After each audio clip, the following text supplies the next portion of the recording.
Пока живая.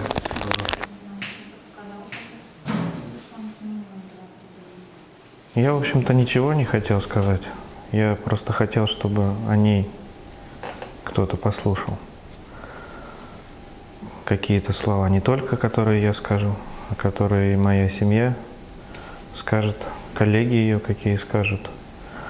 И чтобы как можно больше людей услышало это.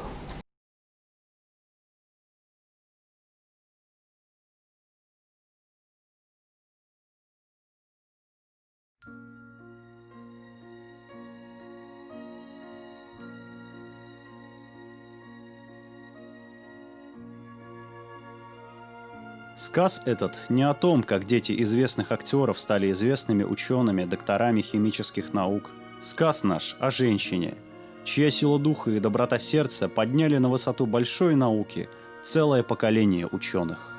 Итак, на Южном Урале, в столице Башкирии Уфе, жила-была семья молодых актеров. Оба играли прекрасные роли в спектаклях Башкирского государственного академического театра драмы имени Мажита Гафури.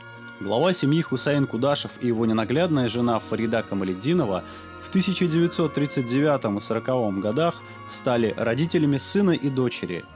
Нарекли их звучными именами Ривкат и Флорида. Дети как дети, но актерские. И они целыми днями и вечерами пропадали в театре, сидели на репетициях, на спектаклях, ездили с мамой и папой на гастроли. Так, мы погодки. Так, она родилась в 1940 году. Так, училась она очень хорошо. Вообще девочки имеют способность учиться хорошо, они прилежные. Вот. Во время детства, что я помню о Флориде, у нас все время папа с мамой на гастролях вместе мы были. Поэтому мы росли в среде актеров, жили в частных домах, особенно в Башкирии. Ранее гостиниц ведь не было. Нас помещали к одинокой бабушке с дедушкой, да, обычная история. Так, там, конечно, молоко, так, катык. Да, и продукты естественные. Вот мы и вечерами мы не оставались дома. Мы ходили в театр. Если в театре был Дом культуры, мы сидели в оркестровой яме и смотрели там. Или на сцене ходили, мешали, между актерам мешали. Но нас никто не обижал, понимаете. Флорида Хусаиновна, потом стала она Хусаиновна, конечно, Флорида, ее очень любили. И когда ей было буквально 3-4 года, как-то ее заметили, да, потому что театр, оперный театр и балеты, и башкирский театр, и даже кукольный театр помещались в одном здании на Ленина. Кукольный был внизу, полуподвальном помещении, вот. И она была маленькая, она красивая была, девочки, ее все любили. Ну, кто маленьких не любит, да? И она в грим-уборную заходила, там, значит, где грим накладывали. И она так понравилась, что ее пригласили на роль японской девочки Чио-Чио Сани. Там фигурировали Салига Аскарова, Магафор Апай, русские актеры Сутягин Александр Васильевич. Вот. И поэтому получилось, что она выступала, она играла дочку Баттерфляй, бабочка Цыпонского, да. И она одевала детское кимоно. Оно у меня хранилось долго, потом я ее вернул, она потеряла его. Так. И ее угощали. Там дядя Саша, вот Сутягин Александр Васильевич, дядя Саша я его называл, я его тоже помню. Вот. Его угощали шоколадом, печеньем, с молоком. И она рассказывала. Я так завидовал ей. И это первая роль была у нее. И самое интересное, когда спросили на сцене, дитя мое, отец спрашивает, который никогда ее не видел первый раз, дитя мое, как тебя зовут? Ну, в форме песни она сказала Флорида. Она понравилась уже Вали Галимову, Вали Герфановичу, главному режиссеру. А он был небольшого роста, и он играл роль Ленина. Да. И была такая пьеса Попова, переведенная на башкирский язык «Семья». Флориде Хусаиновне досталась роль сестры Ленина. Мария Маняша, Маняша называли. И она играла, даже фотографии есть в книге моей, где она и Ленин. Ну, Ленин – это Галимов. Вот. И она получала деньги. Ну, конечно, папа с мамой деньги брали. Мне тоже за роль в «Кармене» платили деньги. Все ждали, что родители поведут своих чад за собой на большую сцену, но судьба распорядилась по-своему. В 1958 году Флорида окончила среднюю школу с серебряной медалью и стала студенткой химического факультета Башкирского государственного университета. А как же ее брат, сын актеров? Рифкат Хусейнович Кудашев одновременно с сестрой учился на химика и вскоре стал доктором наук. «Я горжусь, что ты мой брат», постоянно окрыляли его слова Флориды. Душевное родственное чувство грело их сердца всю жизнь. Я с детского дома всегда к ним приходила, потому что у меня других людей не было, кому идти. И надо сказать еще вот о чем. В селе, когда мне было 4,5 где-то года, у меня случилась травма глаза, когда я играла со старшим братом, подкидывая подушки высоко к потолку, он подкидывал, а я, значит, ловила. И гусиное перо очень сильно вонзилось мне в глаз. Отсюда, значит, пошло воспаление, глазных врачей не было. Вот Фарида Апа и Хусейн Ильдарханович приехали к нам. Они приезжали, потому что мама же была, с моей мамой жила, их мама-то. Да, моя бабушка, она, кстати, была сказительницей Бейце. Шакира Исенбет в народе так просто звали. А род – это священнослужителей. Фарида Апа много сил приложила для того, чтобы меня положить в больницу, в институт глазных болезней. И курировала потом уже в детском доме я была, потом она уже курировала. Поэтому я росла вот вместе, Рифкат не даст соврать, Рифкат, Флорида. Они же жили на Октябрьской революции 3, это общий коридор был, комнаты были вот так, значит, по рядам, как гостиничного типа. А во дворе были каретники, назывались, деревянные сараюшки. Мы туда выходили, вот с Флоридой, в основном Рифката я там не помню. Мы выходили, сидели, там играли с камушками. Флорида, она была очень целеустремленной. Очень целеустремленной. Вот она могла, знаете, ни на что не обращать внимания, учить уроки, идти на тренировки. Она вот такая была... Организованная. Организованная, очень организованная, да. У меня вообще такое чувство, что она меня как бы вообще ничему не пыталась учить. Она весь процесс обучения был просто основан на примере. Она просто жила так, как она считала, что вот так надо. А так, чтобы она как-то говорила что-то, что вот нужно делать так, я такого не помню. То есть, может быть, она и говорила что-то, но все как-то вот... Она была. И из этого всего росло, каким надо быть. Она просто жила так, как она считала жить правильно. То есть быть с людьми, делать все хорошее, что можешь сделать для кого-то. Просто внимательно относиться к людям, прислушиваться к их нуждам. Какое качество должно преобладать, вот, быть лейтмотивом цепочки вашей по матери? Фарида Камалетдинова, Флорида Кудашева, Светлана Гусарская и ваши дочери Карина и Дарья. Что вас объединяет? Вот никогда не думала в такой перспективе. Мне всегда казалось, что мы все разные, и все разные очень по-своему. Но, наверное, может быть, как раз что-то и объединяет тогда, что у каждой очень своя индивидуальность. Бабушка для меня вот это пример женщины. Вот женщина с большой буквы. Даже если спросить, кто она была в жизни, могу сказать, что она в жизни была женщина. И если про маму говорить, то как бы мама, она была по жизни личность.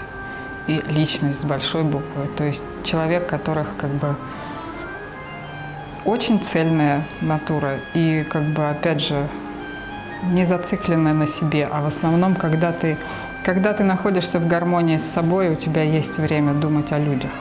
Мне так казалось, что у нее это, как бы, очень важное качество, то, что она всегда старалась помочь чем-то, и при этом, естественно, она и с профессиональной точки зрения состоялась, и с личностной точки зрения. Это как бы личность с большой буквы. Флорида Хусаиновна проработала в университете более полувека, 53 года. Защитила докторскую, была чудесным деканом химфака в течение 9 лет, стала известным профессором. почетный работник высшего профессионального образования Российской Федерации, заслуженный деятель науки Республики Башкортостан. Когда были вдвоем, то нам было все понятно. Я всегда ей говорил: ты не заставляй меня думать, куда надо сходить, я лучше лишний раз схожу, бегаю, только не заставляй меня думать. Поэтому вся голова это была она. Она была голова, я только исполнитель. И, может быть, ей хотелось тоже так же, как мне, чтобы кто-то направлял. Но она не отказывалась направлять. Великий актер башкирского театра Кудашев Хусаин Ильдарханович, народный артист России, исполнитель лучших ролей в театре и на телевидении. Европа яшай, Европа гürkile, әбізді! Қабір Аллаға! Аллах Тағала дүнияны 6 күн яһаған. Оның әрбір күні мәңгі ал. Халқына сабыр итегіз. Біз де дәулетімізді үдіміз тілегенсе түдірміз. Икеді айтқан парламенттарда, синдикаттарда түгел. Олар бізге жолдаш бола алмады. Кім? Жолдаш? Бұна онаған енді ойлаш шарбады.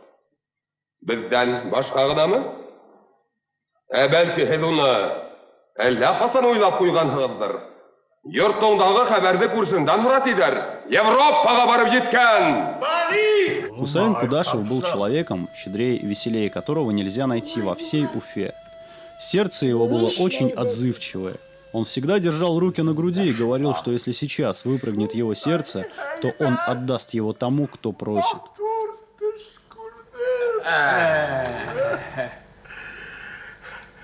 Üzümdə yumuşaq mamak müzdər üstündə ultram imiş. Şuna. Şu vakit ben sizge aytayım. Bir kişi var, tulpar at yıkan kişi menin kapkatımına kelip toqtanıla diyen bulamay. Yoldabay ağay, men yine alırga kildim. Bana şonan hoğ men tegenerge karşı sıktım. Tege kişi mene ayta. Ayda kittik Yoldabay ağay. Тоже была глыба, выдающийся артист. Артист и в жизни, и на сцене. Очень любил свою профессию. Вот. Но и в то же время очень человек хороший был. Ну, человек был для артиста мощной фактурой. Вот. Он пользовался очень большим популярностью, большой пользовался. Вот. И в то же время вот его все поведение было такое артиста. И на улице идет и рисуется, значит, видит, что на него смотрят. Очень гордился тем, что Флорида кончил университет, стала ученым, очень гордился. Но беда пришла со стороны сердца. Не только дети, вся республика, весь мир запомнил день смерти человека с удивительной натурой и отважным сердцем Кудашевых.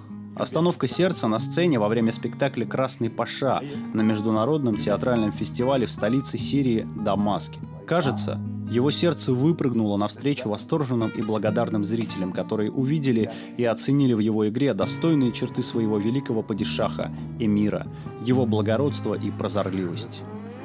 Жизнь продолжалась. Росли внуки, а жена Кудашева, заслуженная артистка Республики Башкортостан Фарида Камалетдинова, продолжала играть в спектаклях. Она прожила долго, до 92 лет. Их дочь, Флорида Хусаиновна, ухаживала за мамой до ее последних дней. Muhammed ümmetinden Öğretti. Şu kabileler arasındaki ızgış dalaşları bitele. Ana İngiliz'i şuha dayana. Öğretti. Arap kuluminen tutmay. Bizge birdemlik kerek, şayık. Aziz! Часто она, последние годы особенно, она по вечерам, как-то у нее днем-то времени не было, по вечерам она мне звонила и говорила: мы с тобой ведь сестры, мы с тобой самые близкие сестры. И мы разговаривали подолгу, когда она так звонила, про жизнь, про все обговаривали. А тем более мы стали очень близки, потому что Фарида апа все-таки болела, уже 92-й год ей шел, 90 за 90 ей было. Около нее частенько бывала я. У нас на Кейсанбет видный ученый-фольклорист, драматург, нашей бабушки двоюродный брат. Мы были как сестры. В науке была глыба. Благодаря университетскому образованию, фундаментальному, мощному, она могла решать проблемы в любых прикладных отраслях. Нефтяной, смежных областях и теоретические вопросы решать проблемы. То есть у нее была масса научных направлений вела. И сочетала в то же время в себе выдающегося методиста, школьного учителя. В 1948 году, 1900, они более того, вот, меня привезли в Уфу из деревни. Ни одного слова по-русски я не знал. В 14-й школе около мечети. И вот в выходной нас повели в театр в 1948 году где-то. А там спектакль был. Но передать мои слова, я даже сейчас потрясен этим событием, тем, которое было в 1948 году.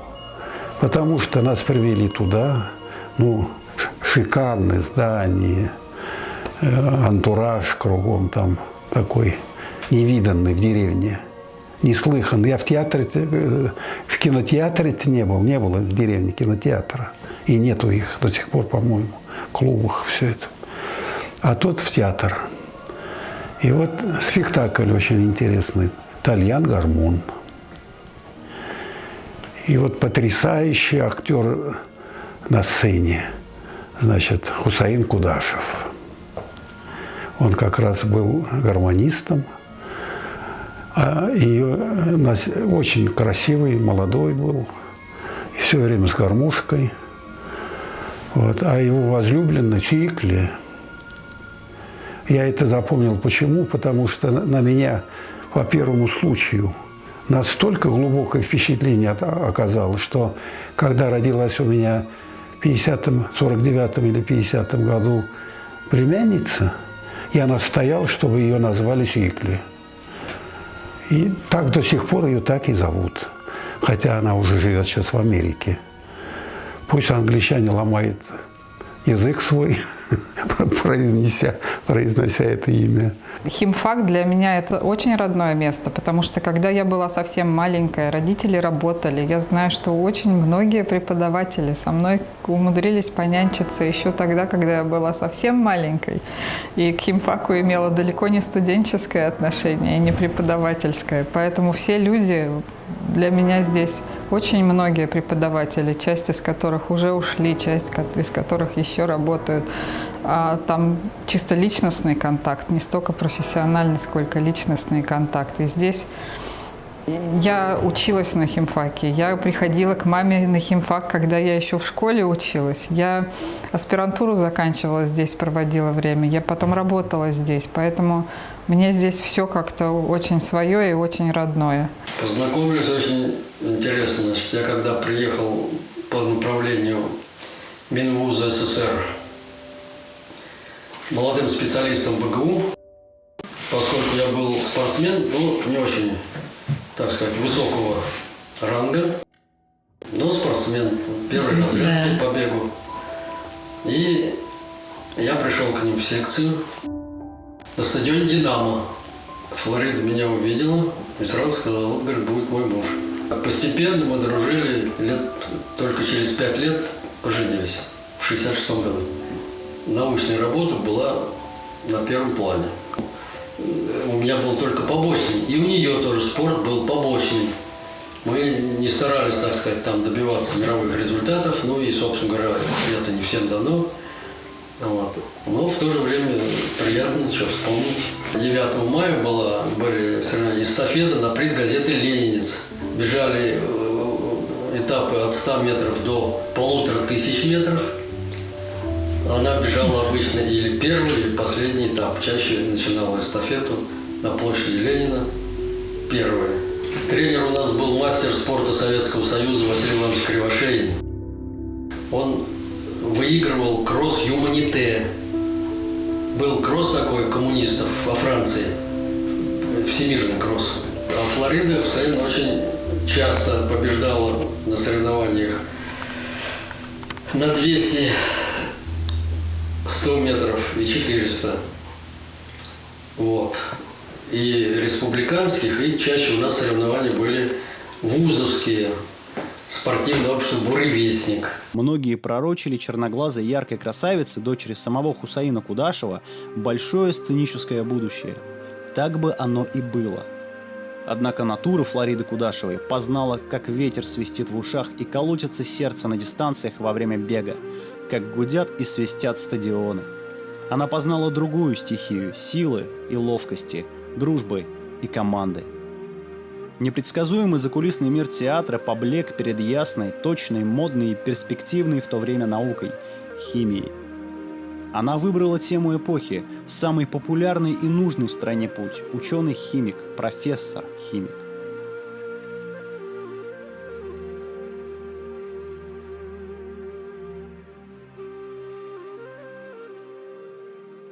Когда мы переехали в 70-м году в Уфу из Горького, тогдашнего, то первые люди, с которыми мы здесь познакомились, были Кудашевы. Был родной дядя Флориды Хусаиновны, Гумер Ильдерханович. Он к искусству отношения не имел. К искусству он имел отношение только в том плане, что оба его брата были в искусстве. А он сам работал в системе Горгаза. Алла Анатольевна Докучаева – известный журналист, писательница, автор книг-очерков о представителях науки и искусства Башкортостана. Они с женой пришли к нам в пустую вот эту вот квартиру, принесли мед, принесли варенье, принесли табуретки, чтобы у нас были, и мы с ними подружились. И сразу же они пригласили нас в гости к себе. И вот там мы познакомились с его красавицей, племянницей и ее мужем, тоже молодым, симпатичным ученым Валерием Михайловичем. Она была такая красивая, и такая была умница, и так она хорошо вот общалась как-то со всеми. В ней было какое-то внутреннее благородство. Вот, видимо, от их рода, у них род какой-то был старинный, Кудашева, она это получила. Она была как аристократка такая. Вот. Ну и как-то и с ее родителями мы были, соответственно, знакомы, и с ней тоже. И вот муж мой, который вообще занимался озонаторами, он физик, он с ней нашел общий язык на почве науки. И очень часто с ней консультировался. Он занимался вот очисткой воды, вот это его было одно из направлений его деятельности. И она обычно очень хорошо консультировала в плане химических каких-то вот основ этого. В 1963 году у Флориды Хусаиновны Кудашевой диплом с отличием, и она первая аспирантка новой кафедры аналитической химии. С этого момента вся ее деятельность будет посвящена хроматографии, то есть изучению отходов химической промышленности и защите от них всего земного шара. Назначение деканом химического факультета в 35 лет, ответственность за работу всего химфака теперь ложится на ее плечи. Флорида Хусаиновна обладала даром сплотить людей. При ней мирно сосуществовали 3 поколения преподавателей. Это качество, как штамп, стоит на каждом ее ученике. Бесконфликтность, решение всех проблем путем переговоров и поиска компромисса. Поскольку мы были спаяны одной профессией, не только по химии. Химики – это в Академии наук работают. А работа вузовского преподавателя – это гораздо сложнее. Он наполовину химик, но считается полным химиком. А наполовину воспитатель молодежи, чем Академия наук химики не занимаются. Вот. Также, значит, мы в те времена, сейчас уже этого нет, ездили на свеклу, на картошку выкапывать. А то кто же будет осенью выкапывать картошку, кроме как профессуры университета. Вот этими вещами занимались. Но в основном пытались вот этими две стороны, две ипостаси – наука и воспитание. Что важнее, я даже не могу сказать.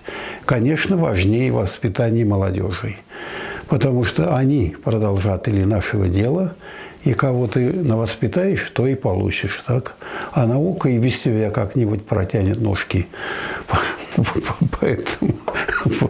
Поэтому вот это главное. А сейчас я уже по-стариковски ворчу. И любопытно и интересно то, что даже в школе за недоумением пожимают плечами, если говоришь, что вы воспитываете молодежь. Нет, они оказывают образовательную услугу. Нет там слова «воспитание». Появление Сафарова Марса Гилязевича на химическом факультете БГУ было реализацией принципов молодого декана Кудашевой по подбору и укреплению кадров. При активном участии Флориды Хусаиновны на кафедре аналитической химии и на факультете появились в свое время доцент Морозов, профессора Волошин, Ахметов, Валитов и другие. Мне звонят из Башкирского государственного университета. Не мне звонят, а нашему декану в нефтяном институте. А тогда деканом был Гимаев Рагиб Насреддинович. Вот он мне говорит: по твою душу, говорит, звонят. Из БГУ, значит, хотят познакомиться с тобой и пригласить на работу туда.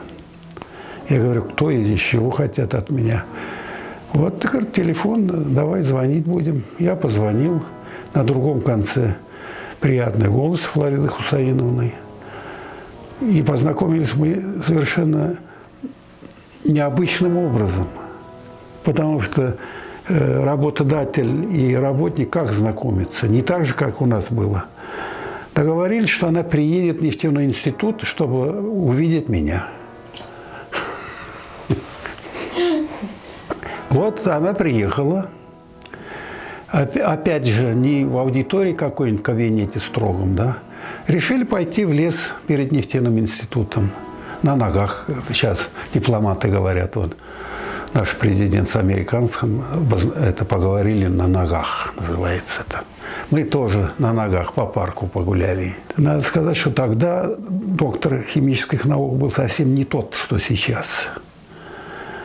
Вот. У нас даже требование было к докторам наук, что новые научные направления. Ну, мы и тогда, конечно, смеялись. Если каждый доктор начнет научное направление, то мы в этих направлениях запутаемся просто. Ну, а сейчас уже это все убрали, это не то. Друг и соратник Флориды Хусаиновны Кудашевой, профессор химфака БГУ Сафаров Марс Гилязевич, долгие годы возглавлял движение экологов Башкортостана. Автор популярных книг по охране природы. Она была очень подвижной. Вот я, например, турпоход я поеду, но, например, Санкт-Петербург на научной конференции не поеду. Она и успевала и туда, и в Абзаково, со своим аспирантом в Казань, потому что по ее профилю ученые советы были в Казани ближайшие. Ну, не могла она аспиранта одного пустить туда на съедение зубром науки. И обязательно сопровождала их, каждую. Вот. И каждый раз вот я спрашивал: и зачем ты это делаешь?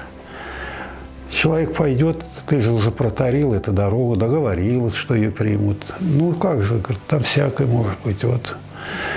Вот она, значит, мы с ней соревновались по числу выпускников, кандидатов наук. По-моему, мы остановились на одной и той же цифре. Я подготовил 19 человек, кандидатов наук, она тоже. Но правда, при этом она еще родила 2 детей, а я их не родил, но правда участвовал. Да. Да, потому что у женщин все-таки дома хлопот на целый рабочий день. И поэтому я это соревнование, считаю, проиграл. Но зато по докторам я выиграл. У меня 5 человек, а у нее 3. Творческая натура Флориды Хусаиновны раскрылась и при выборе тем для научных работ. С особым рвением и тщательностью отличались исследования аспирантов по хроматографии, по выявлению изъянов и недостатков химического производства, о его влиянии на окружающую природу и здоровье людей. Флорида Хусаиновна – автор множества научных публикаций, патентов и монографий. Под ее руководством защитили кандидатской диссертации 20 аспирантов и соискателей. Учениками Флориды Хусаиновны являются доктора наук Валентина Исаевна Сафарова, Альбина Дарисовна Бадикова и Артем Викторович Сидельников. Всегда с теплотой. Конечно, мы о ней отзываемся.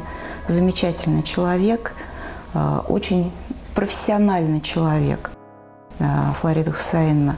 И надо отметить, что фактически она единственная, кто впервые в республике у нас начал олимпиадное движение школьников. Когда я веду занятия, ее образ всегда со мной.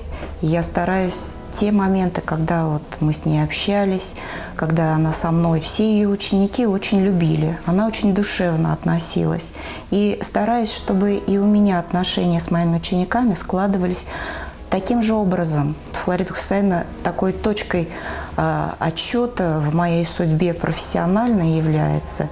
И очень многому у нее мы учились и продолжаем традиции, которые мы могли с ней. Очень творческий человек. Никогда она не относилась поверхностно к любому делу. Все проверит, все буквально близко к сердцу примет, и мы вот воспитаны именно в этом ключе. Ее научная школа живет в нас сегодня, а, надеюсь, завтра будет жить уже в наших учениках. Но те традиции, те принципы общения, проведения научных работ, экспериментальных, лабораторных работ, все это, мне кажется, что мы невольно, даже не специально, невольно мы в своих учениках продолжаем.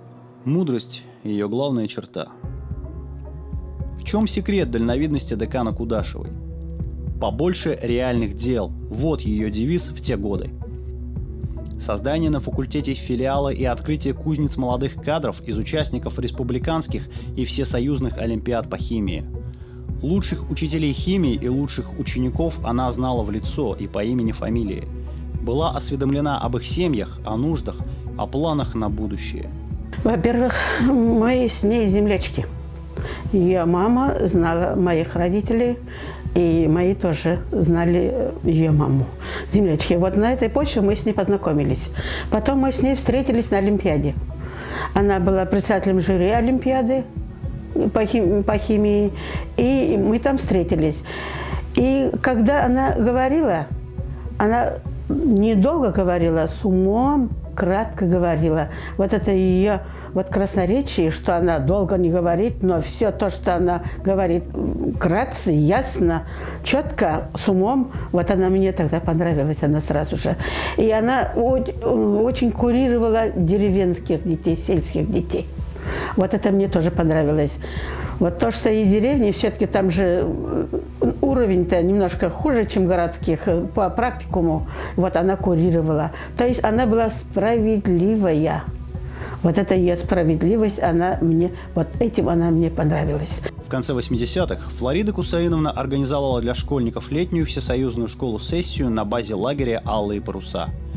Она добилась финансирования от Госкомитета СССР по народному образованию и ЦК ВЛКСМ. В работе школы приняли участие гости из Болгарии, США и других соцстран. Занятия вели виднейшие ученые Башкирии и Советского Союза. Доктора химических наук профессор Зимин, доценты Грифулина, Петрушина, Аминева Пухова. Мы были подругами. Я ее никогда не спрашивала, какое задание будет, что к чему, потому что я знала, что она очень порядочная, и что если я буду спрашивать, это будет унижение для меня и для нее. Поэтому вот на этой почве, что она честная, я сама тоже честная, вот на этой почве мы с ней и подружились. Ректор Ямаев, мой земляк, а они с ректором были очень большие друзья, были Флорида Хусаиновна. Так посоветовались мы втроем и решили сделать школу-вуз в нашей школе, 42-й школе. Таким образом, мы сделали себе 7 класс, один преподаватель, 8 класс, 9 класс, 10 класс, 11 класс. То есть 5 преподавателей вот таким образом. И она 6-я. Вот такой у нас был коллектив. Это было очень распространенные 3 буквы. НОУ называлось «Научное общество учащихся». Учащихся научное. То есть это уже в школе они, общаясь с профессурой, с доцентами вузовскими, они, конечно, поднимались на какую-то высоту. И сколько тогда было всяких химических олимпиад, это я вот даже помню. И помню, Флорида Хусаиновна рассказывала, вот мы там то-то, то-то придумали для школьников. Недаром я говорю, вот я ее встречала в школах просто сама. Вот придешь в школу мне писать там про что-то, а там Флорида Хусаиновна. Вот мы там с ней радуемся. Она этим очень была увлечена и очень много в этом отношении сделала. Реальные дела легли прочной основой работы всего факультета. Создание собственных обучающих центров, межвузовская и межотраслевая учеба, связь с производством, расширение научных тем. Те, кто интересовался химией, попадали в ее кружки, которые она или в школьные проводила занятия, и потом вела их и через институт, и через аспирантуру, и доводила до докторов наук. Этот человек был весь в науке. Весь в науке. Муж Флориды Хусаиновны, Валерий Михайлович Сапельников, так начал первую главу книги о своей жизни. Родился я 27 мая 1939 года в селе Кадам Рязанской области. До революции это был город Кадам Тамбовской губернии. Мой дед, Михаил Михайлович Сапельников, был богатым купцом.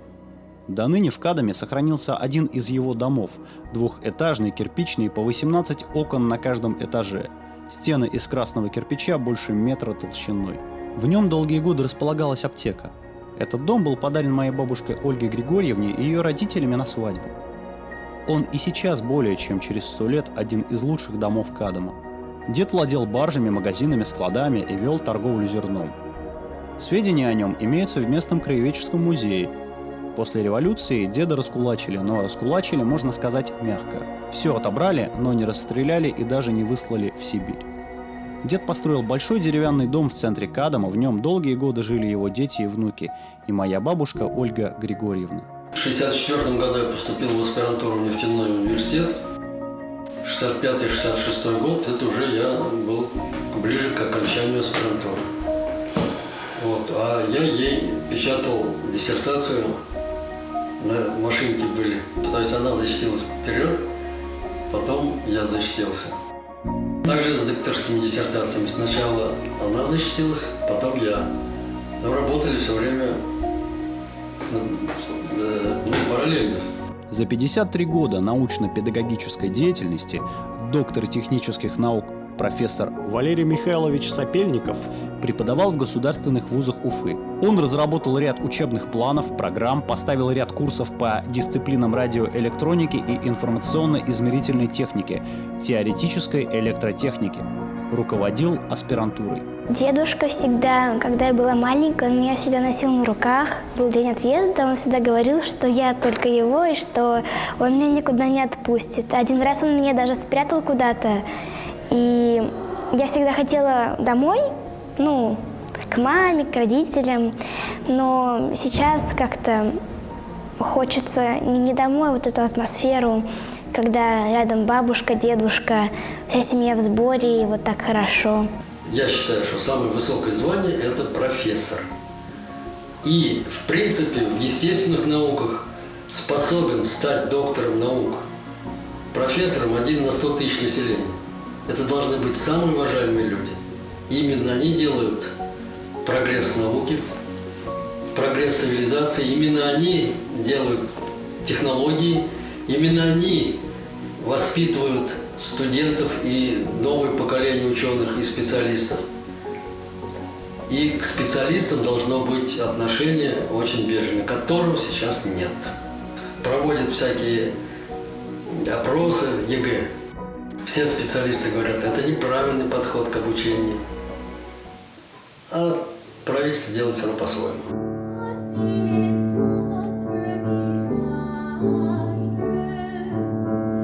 Я у нее искала защиты иногда, потому что когда человеку нужно куда-то, так сказать, какая-то поддержка, то вот как раз-таки это вот мама была. Для мамы важно, чтобы мне было комфортно, и она старалась дать свободу для роста и для дальнейшей жизни и Олегу, и мне. Наверное, ей важнее, чтобы мы тоже в жизни состоялись. Первично все-таки чисто душевная связь. Не то, что какие-то памятные вещи, но с другой стороны, когда я уезжала, когда мамы уже не стало, я как раз-таки прибиралась в этом кабинете и перебирала ее бумаги и нашла тетрадку. Она брала курс по масс-спектрометрии или что-то новое. И это было буквально за полгода до того, как она ушла. И тетрадка была исписана ею, и это были заметки именно по науке. То есть она продолжала что-то изучать дальше. И на самом деле вот эта вещь меня очень тронула. И я тетрадку эту забрала себе, и вот она у меня лежит. И я думаю, что нет такого возраста, когда ты перестаешь учиться чему-то. Флорида Хусаиновна буквально выискивала талантливых ребят, разъезжая с лекциями по школам Уфы и отдаленным районам. Много бензольных колец через какие-то основания. Там это вот. Она в свои 75 лет читала лекции по 6 часов подряд и вела курсы повышения квалификации на своем учебном центре «Экоаналитика». Руководители лабораторий на заводах в вузах страны являются ее учениками. Вы ехали сюда, вы хотели увидеть химпарк, преподавателей. Вы вообще, может, никого не представляли, а просто хотели увидеть маму. Какие у вас были ощущения?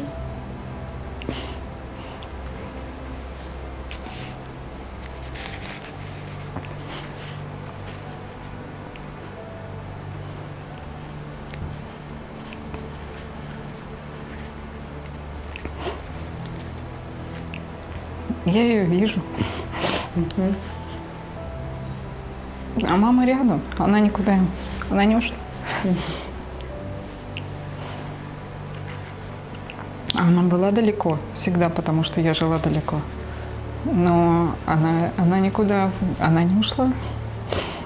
Она переместилась, она больше во мне, чем была в Уфе. Я должна отметить, что, наверное, мне так кажется, что она сейчас ближе ко мне, чем была раньше. Потому что раньше между нами было физическое расстояние, а теперь его нет. Теперь его нет. Мама была очень душевным человеком, и я сказала, что она была личностью, она интересовалась людьми, она старалась чем-то помочь, хотя бы выслушать. Это так важно, это очень важно. И сейчас единственное, что я чувствую, что теперь все контакты здесь, все, с кем мама общалась, все, кому нужно было ее какое-то тепло и ее участие, в общем-то, все эти люди, что это теперь я должна поддерживать с ними контакты, я должна позвонить, спросить, как дела, что нового, как дети, как семья. Когда мамы не стало, это, естественно, было очень неожиданно и очень сильно поменяло психологическое состояние, но при этом я так думаю, что мама, она была опорой для всех, но при этом мне кажется, что папа и Олег как-то были очень зависимы от ее поддержки. И в этом плане я, может быть, это нехорошо так говорить, но я считала, что я не должна брать эту ее ношу на себя, потому что каждый человек должен, как-то постараться сам жизни себя выстраивать. В общем, поэтому я думаю, Олегу, например, очень тяжело было оказаться без мамы. То, что я поняла, когда вдруг ее не стало, я никогда не чувствовала себя в возрасте. Но после того, как ее не стало, я как-то неожиданно поняла, что в нашей семье из женщин я теперь самая старшая. Представьте, что она была бы здесь. Я так рада, что вы все рядом. Так рада. Просто прям вот со всеми. Вот даже вот могу пройти вокруг и с каждым из вас чокнуться.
Светлана Сапельникова живет в Канаде, воспитывает 2 дочерей, занимается фармакологией.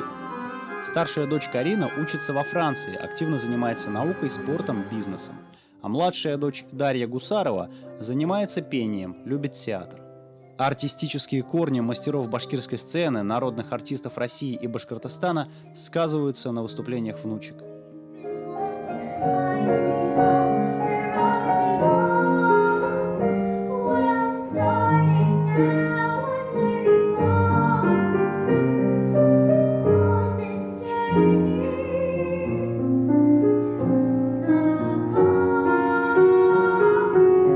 Старшая дочка, она танцует хорошо, она, в общем, очень,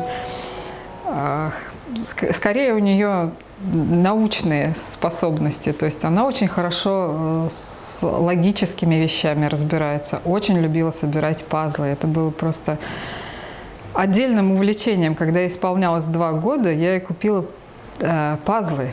И ей не нужна была картинка, на которую надо смотреть. Она их собирала очень быстро, зная, что к чему подходит. Тогда как младшая дочка, она полностью человек творческий. Я так думаю, что ей что-то передалось от моей бабушки Энней, которая как раз она родилась после того, как бабушка ушла. И вот мне так кажется, что вот эти вот какие-то высшие силы, я уж не знаю, как-то это на нее повлияло. То есть вот она актриса, она, в общем, вся играет, и у нее это получается, надо сказать.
Первые у меня воспоминания с бабушкой, это когда мне было 5 лет, и мама уехала в Швецию.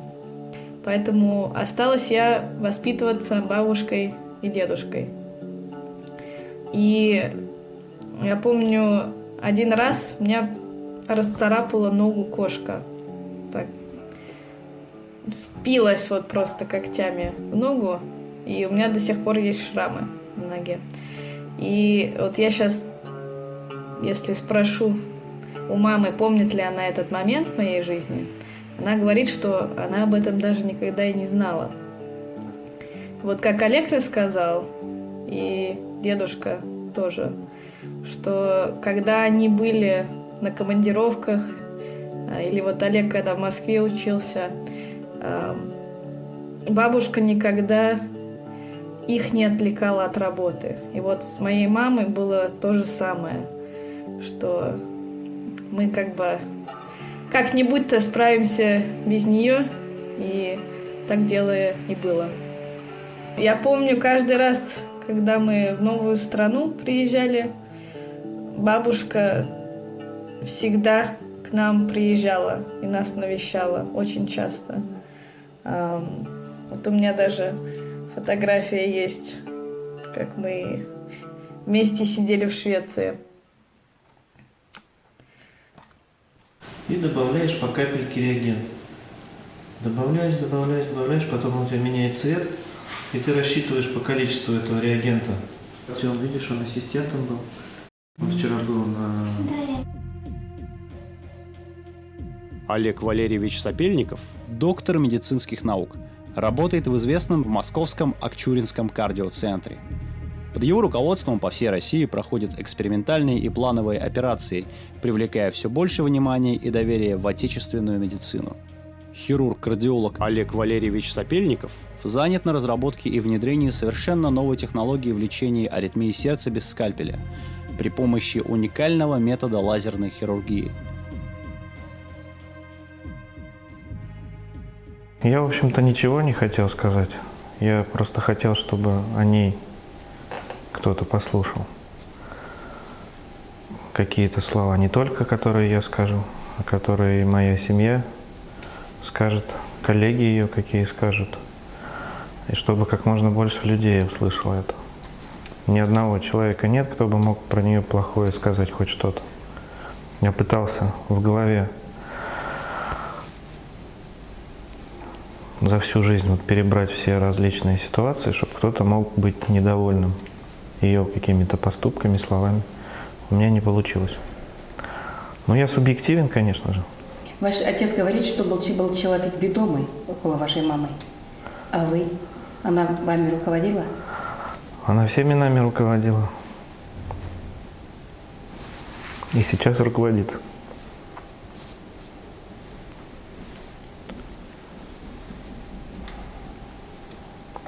Вы когда его потеряли, вы боялись больше всего за себя или за что вы? Конечно, чего вы за боялись, себя. когда вы ее потеряли? За себя, чего конечно. вы боитесь?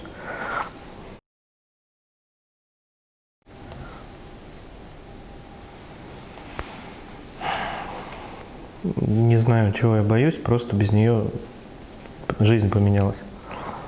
Как понимаете, когда у пациента какого-то какой-то орган удаляют или конечности, он учится потом жить без этого. Вот так же я учусь сейчас жить без мамы. Пока еще учусь. Или вы, конечно, как врач видели много смертей, а с уходом матери, наверное, смерть к вам приблизилась окончательно. Вы ощутили, наверное, эту смерть по-настоящему? Конечно. Ну и близкие уходили, все было. Но тут просто начинаешь ощущать, что следующее уже на очереди это мы. Наше поколение выходит на первый план. А вот чем бы гордилась мама? Как бы угодить ей, чтобы обрадовать ей вот сейчас в вашей работе? Как вы отчитывались перед ней?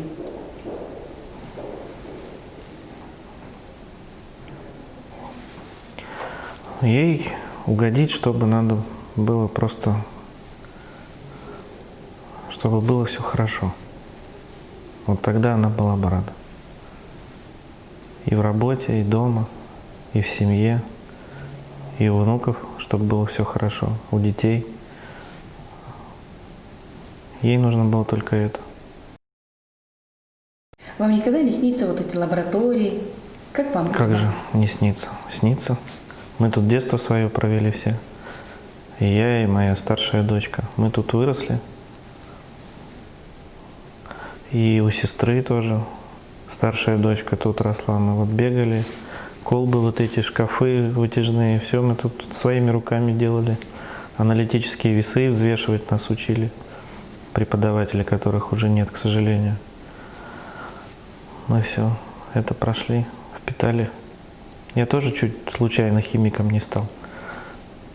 Вернее, будет сказать, что я врачом случайно стал. Я собирался поступать на химфак. Я сюда поступил, но так получилось, что я пошел в медицинский. И? Стал врачом. Но это мама меня подтолкнула к этому. Очень аккуратно, очень умно мне казалось, очень тонко. Сейчас я только это понимаю. Она мне сказала: а не хочешь попробовать в медицинский поступить? Это так сложно. Но я попробовал. Оказывается, все было рассчитано. Она вам жаловалась? Никогда.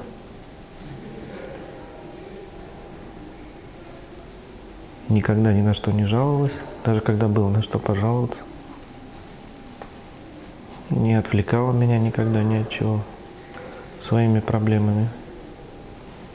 Ни меня, ни отца. Я помню, когда папа уезжал в командировки, и если что-то происходило, он звонил каждый день вечером. Она никогда ему ничего не рассказывала. Говорит: зачем? Не надо ему переживать, пусть он спокойно работает, занимается своими делами. И когда я уехал уже в Москву учиться, в общем-то, все так же было. Она ничего мне не рассказывала. Если были какие-то проблемы, она все решала сама. А пожаловалась она мне один раз только в жизни, перед тем, как ее не стало, с утра. Я как раз был в Уфе. И мама пришла и говорит: у меня грыжа, говорит, что-то заболело. Никогда она мне не жаловалась, но тут она почувствовала, что, в общем, дело плохо. Вот, больше не жаловалась.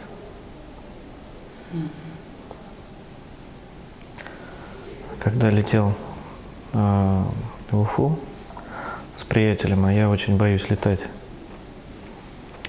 И чтобы меня как-то отвлечь от этих страхов, он мне включил на компьютере фильм. Оказывается, сняли фильм недавно, «Землетрясение» называется. Может быть, вы его видели или слышали? Слышала. А я вот не слышал и посмотрел его случайно совершенно. Посвященный событиям в Армении, землетрясение в конце 80-х годов было. Там больше 20 тысяч человек погибло. Ужасные, в общем, трагедии были, там семьи. И там была такая сцена, где мама погибает, и рядом с ней ребенок сидит. И спрашивает: мам, ты умрешь? Она говорит: нет, я, говорит, буду жить у тебя вот здесь.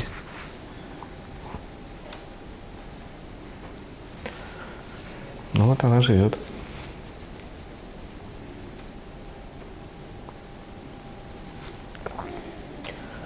В общем, страх полета у меня прошел, и я долетел спокойно.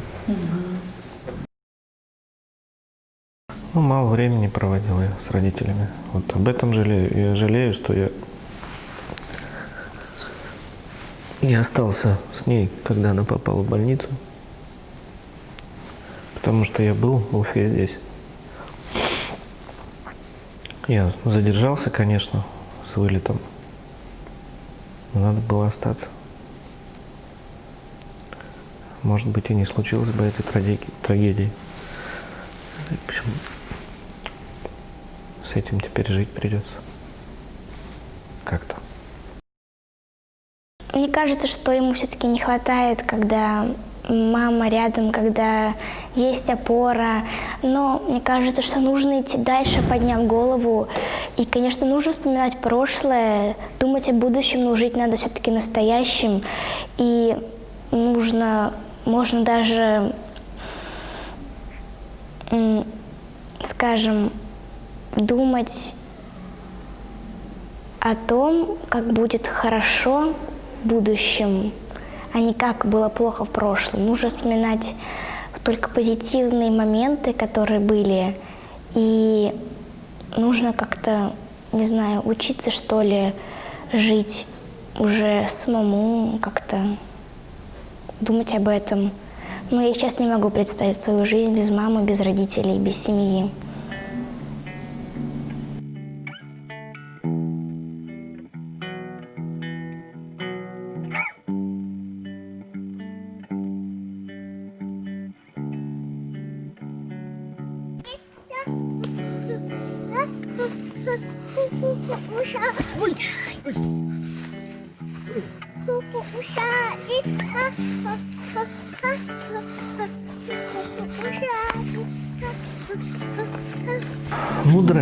Мудрая она была, конечно, вот, во всех смыслах.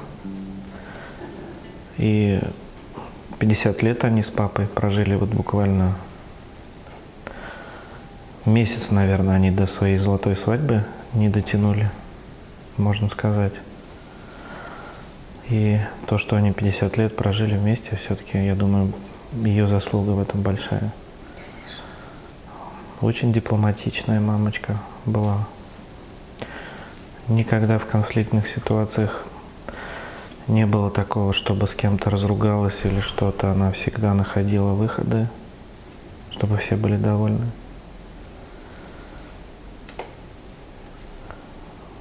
Часто ведь в семье происходит все, что угодно. Вы понимаете, у нас мама всегда это все разруливала. Все, в общем, все углы сглаживала. Потому что характер у нас непростой, и у папы, и у нас, у детей. Да и у моих, и у наших детей тоже характер непростой. И вот мама это все как-то удавалось обходить, все эти острые углы. Как ты ей расскажешь о моей бабушке?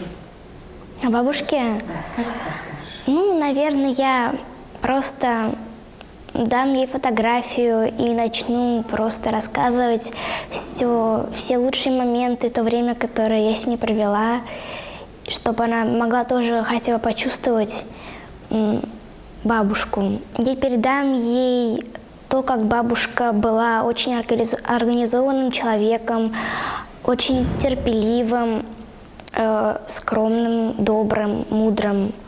Хотя мне вот эта организованность и вот эти все качества мне не очень передались. Я, можно сказать, шалтай-болтай, но все же стараюсь всегда придерживаться ее нормам. Вам присуща такая же ответственность? Ну, я думаю, мама у нас по своим качествам лучше все-таки, чем я, это точно. Я стараюсь как-то приблизиться в каких-то ситуациях к ней, но это недостижимый идеал. Для меня, по крайней мере. То есть что-то хорошее, естественно, мне досталось от нее, но в ней настолько было всего и много, что мне претендовать на то, чтобы я мог в полной мере сказать, что я также и детей воспитываю, также и поступаю в каких-то ситуациях, нет, конечно. Только мечтать об этом приходится. Ну, по работе я, наверное, только кратко скажу, что она такой преподаватель, что, я думаю, таких больше нет. Здесь и любой, я думаю, на этом факультете, любые ее студенты, кто ее когда-то знал, кто когда-то касался ее как преподавателя или как руководителя, они все, конечно, подтвердят мои слова. Но то, что она заботливая была, об этом, конечно, речи нет, это само собой. То есть она жила все для детей, все для детей. Вот так. И я когда сейчас уже самостоятельно начал, можно сказать, свою жизнь строить, и мне казалось, что это само собой так и должно быть. Оказывается, не всегда.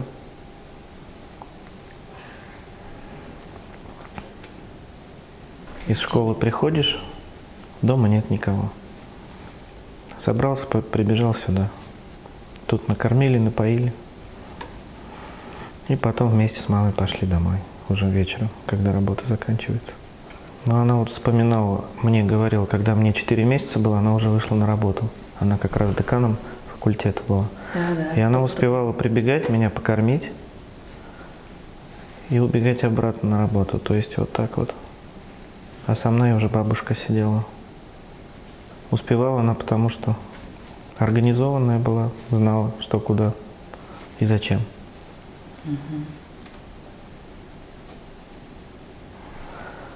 Вот, а мы ничего не успеваем уже.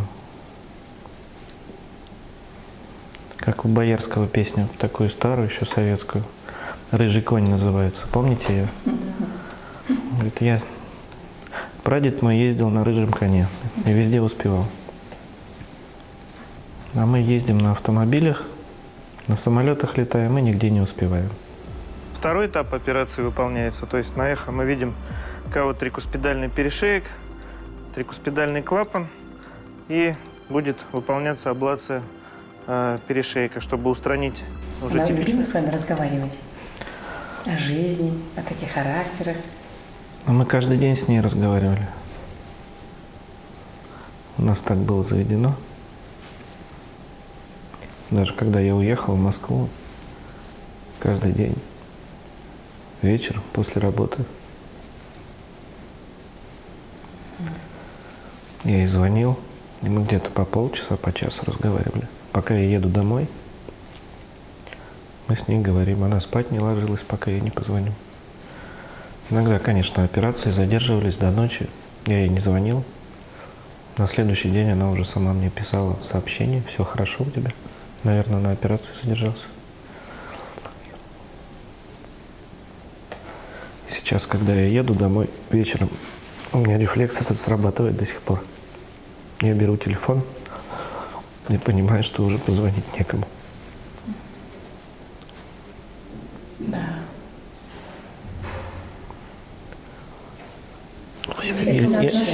Я не могу больше уже, все.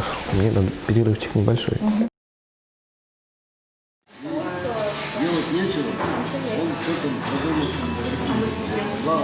Валерию Михайловичу Сапельникову присвоено звание «Почетный работник высшего образования Российской Федерации», награжден дипломами и грамотами различных уровней. Но все его называют «любимый мужчина Флориды Хусаиновны». И это искреннее и великодушное восхищение их дружной семьей, прожившей вместе 50 лет, радует профессора Сапельникова больше всех наград. Когда нас учили в институте, преподаватели говорили, технический вуз я окончал, наши преподаватели говорили, инженер – это исследователь, инженер – это не ремесленник, это высшие квалификации, и они должны быть не просто инженерами и делать только то, что известно, они должны и продвигать вперед науку и технику. Исследователь должен быть инженер. И впервые вот Фурсенко, бывший министр, говорит, инженер должен быть пользователь. Неправильно. Это лаборант, это техник, пользователь, а инженер – исследователь. И вот сейчас инженеров прекратили выпускать, выпускают бакалавров, а инженеров-то нет. Человек может осваивать высшую математику, фундаментальной науки только до 20 лет. И, к сожалению, в ВУЗе убрали фундаментальную подготовку за последние годы, эти реформаторы уменьшили. И поэтому сейчас подготовка в ВУЗе не соответствует сегодняшним требованиям. Состояние науки и техники не соответствует. Просто единицы какие-то в некоторых вузах где-то за счет самостоятельной работы выбиваются, пробиваются, но это тормозит, развитие науки и техники, развитие страны. Вот говорят, что Хрущев – это оттепель. А для науки это были первые заморозки. Потому что он призывал из школы не в институт, а на завод. Если на заводе 3 года поработаешь, если в армии в то время 3 года послужишь, уже голова обленится. И в ВУЗе я сам наблюдал, те, кто пришли из армии без конкурса и так далее, были троечники и все. А все основное нужно непосредственно из школы в институт. И Флорида тоже так думала, и в основном ученые люди так думают. А сейчас для науки и для образования, можно сказать, не заморозки, а ледниковый период.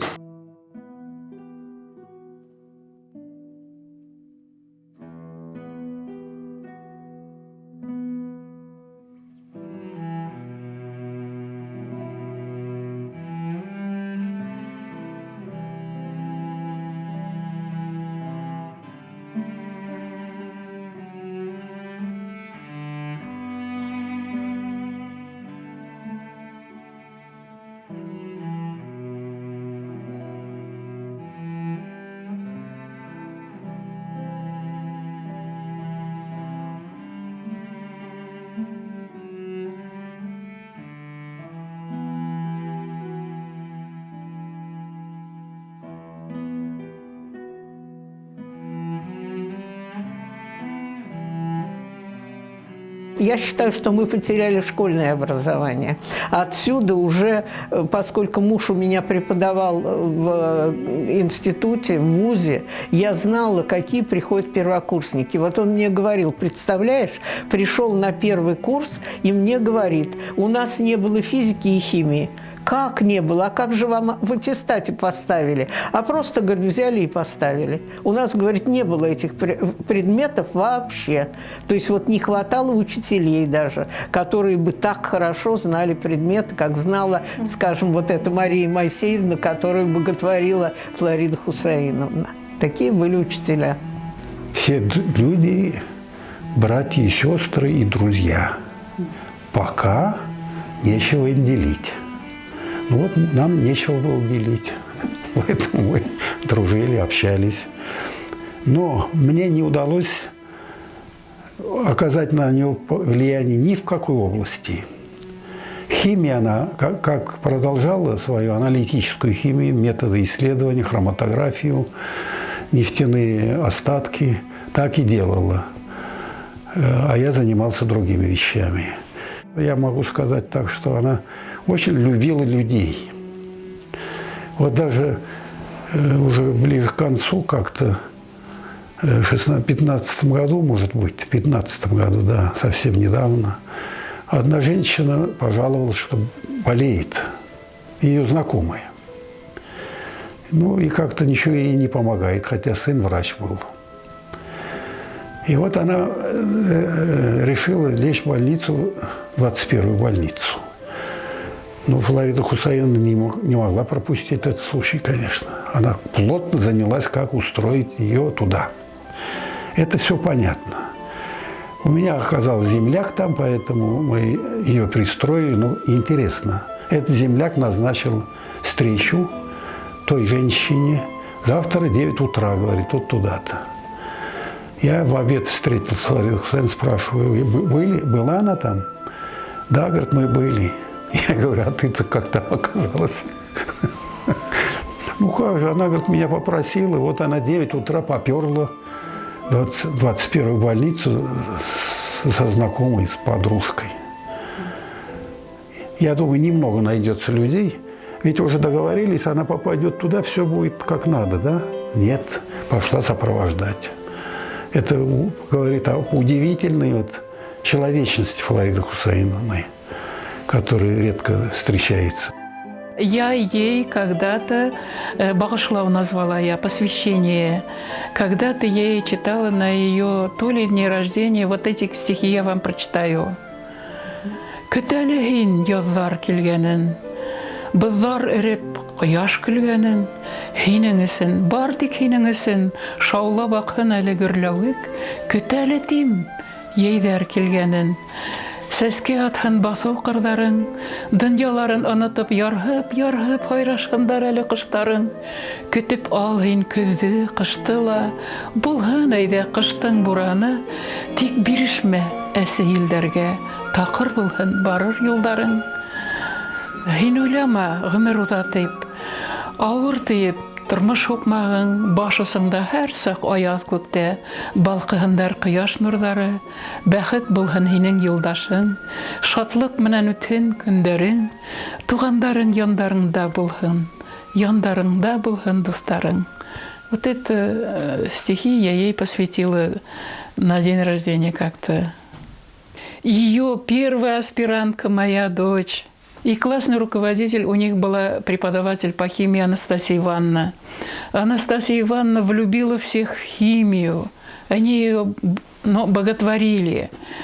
И получилось так, что полкласса пошли. Кто в нефтяной, кто в БГУ на химфак. Понимаете? И моя дочка со своей подругой Наташей тоже на химфак пошли. Вот совершенно. А тут Флорида Хусаиновна, когда увидела, что Эльвира там, она даже смеялась. Они работали рука об руку долгие годы. Потом материалы для книги о Флориде Хусаиновне собирала моя дочь.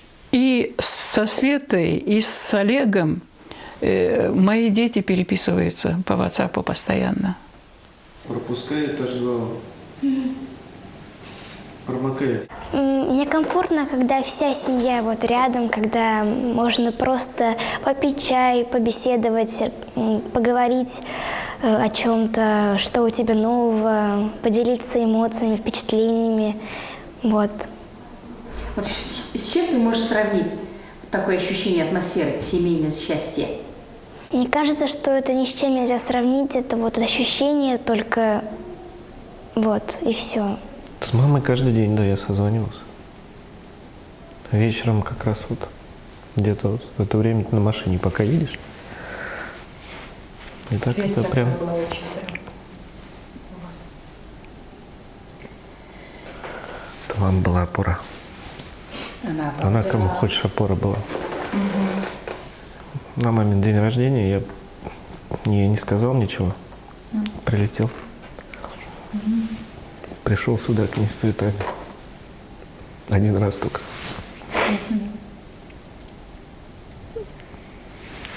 Все, я не могу больше.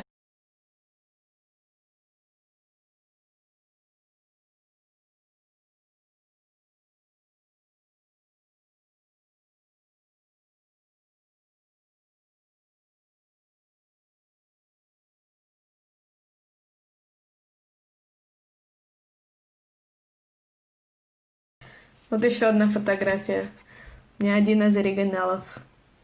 И мне она очень нравится, потому что мне кажется, что я очень похожа на нее, когда эта фотография была снята.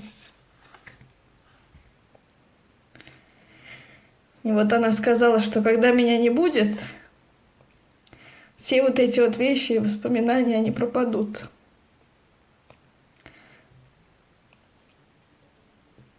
Поэтому мне кажется, что самое важное для нее это была ее семья и другие люди.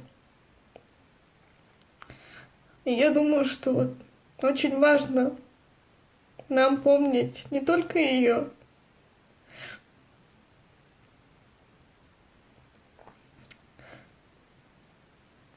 а всю историю и все люди, которые были на свете до нас. Мне очень повезло, что у меня была такая бабушка.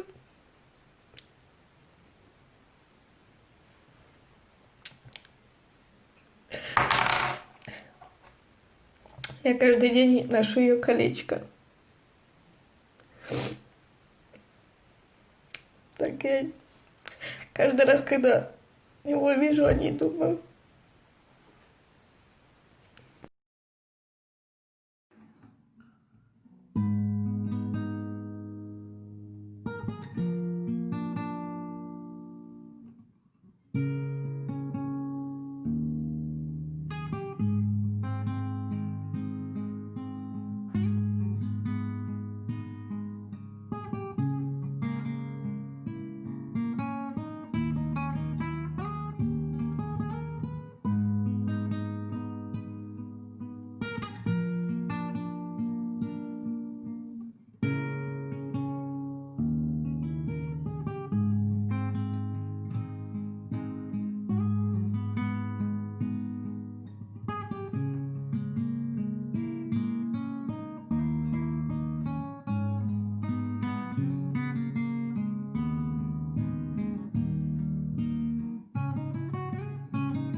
Ученое звание и должность под названием профессор по латыни означает «наставник». Все только начинается. Такими словами встречала профессор Флорида Хусаиновна Кудашева своих аспирантов после защиты дипломной работы. Были созданы новые группы молодых исследователей, которые занимались хроматографией, экологией, электрохимией, нефтехимией. И всеми группами руководила Флорида Хусаиновна. Ее научный потенциал, кругозор и интеллект заряжали и молодых. Все удивлялись ее терпению и трудолюбию. Где она берет столько сил для работы? К ней всегда была очередь. Кто-то приходил обсудить научные результаты, кто-то попросить совета для решения жизненных проблем. И она всегда находила время для всех.